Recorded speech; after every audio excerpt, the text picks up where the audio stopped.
Okay, I don't know if I'm doing this right or not. It's blistering hot out here.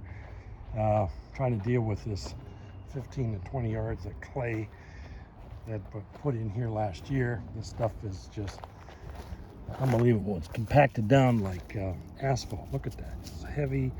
Can hardly break it. I can't even. Look at that.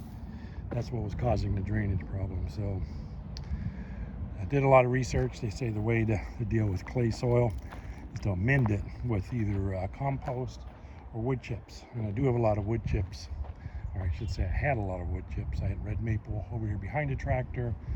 I got my premium cedar, a couple loads of cedar. I want that for the front and for the trails, but if I have to use it back here, so be it.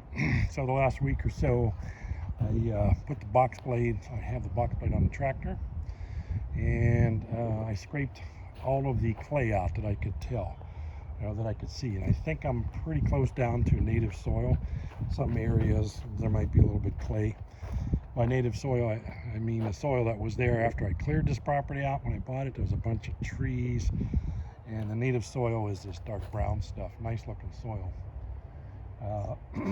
But it's still dished down, so I need to fill this in.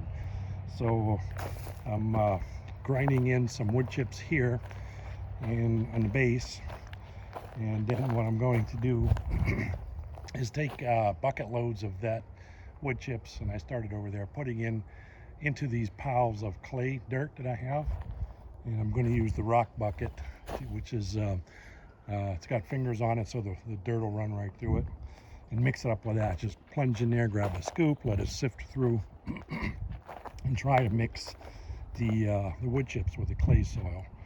And it looks like might be okay. It looks a little browner, at least it's not all cakey like this stuff, the light gray.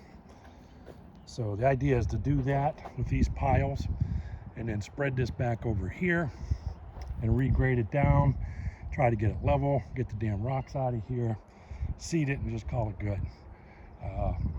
I'm half tempted to put a big French drain here. This is where the lake was. This is where the pond was that gets created when the rains start in October.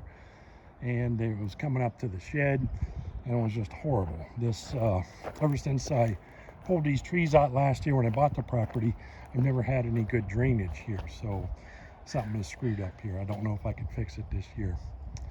But I'm going to give it my best, and if it works, good. If not, I have the tractor. I'll do it again next year. Problem is when it gets gooey and the swamps come and turns into quicksand. So you can just walk in and it'll go all the way up to your ankle. The tractor will sink up to the axle. This clay just turns into quicksand. And it was basically this whole area here. I had to dig emergency drainage trench here last winter. But this basin right here would just turn into quicksand. You can't even walk on it. So it's basically wasted property. And it's really got me bummed out. This was going to be all grass and nice usable lawn area. But if the rains come and it turns into a swamp, I got an issue again. So that's what I'm doing. So I just want to take some video here of what it looks like before.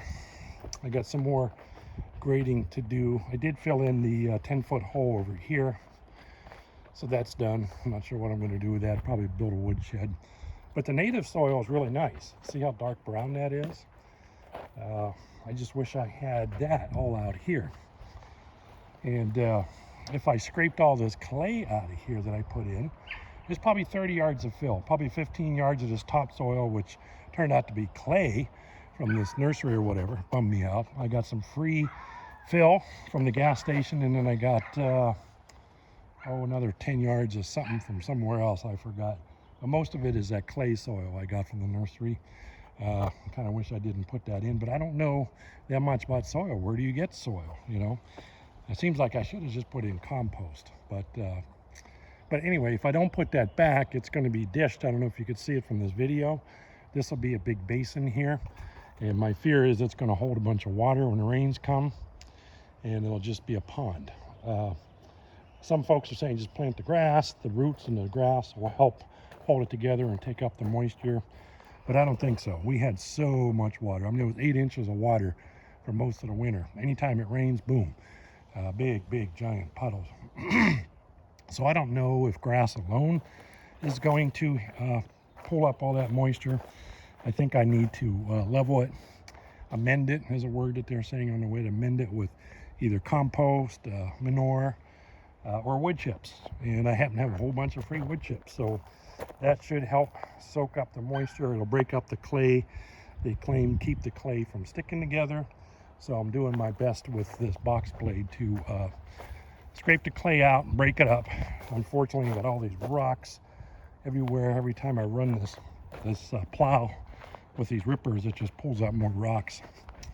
And it's a lot of hand work, but it's got to be done. Yeah, it's going to be a lot of work, especially in the heat. But the backhoe's broke, not working, so my friend Roger helped me take it off.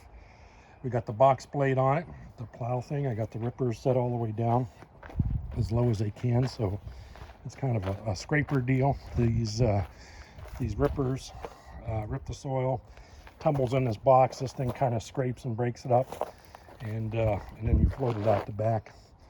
You have to watch the height. Is pretty critical. This adjustment is pretty precise.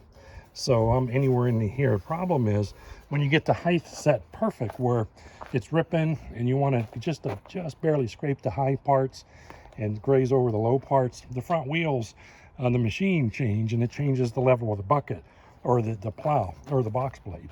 So that's the unfortunate thing. So you if there's a dip in there, the tractor tends to follow the dip, and then when it goes up on a dip or down the dip, the box blade comes up and it's not filling in the low spot. So you either have to run that control manually every couple of feet, or just get creative with it and figure it out, as you go. So anyway, that's what I got. I got the rock bucket on, and I'm going to help mix this up. I was going to try to scoop up some rocks with a rock bucket first, and that's just hard. Sometimes it's easier just to stop, pick the damn rocks up by hand, put your gloves on, throw them in here, and take them in the back. The idea is you're supposed to scrape the rocks up with this, and the dirt's supposed to fall through the cracks, and then you just have the rocks. Then you just take it over to my rock pile in the back. But there's so much vegetation in there. All you need is like one stick, one twig, and it clogs it up to where the dirt doesn't fall through. And all you have is a bucket of dirt, twigs, and rocks. It's not really separating the rocks out. So kind of good idea in theory. Doesn't seem to work real well in practice. But anyway, going once, going twice. This is what it looks like now. We'll see what it looks like later.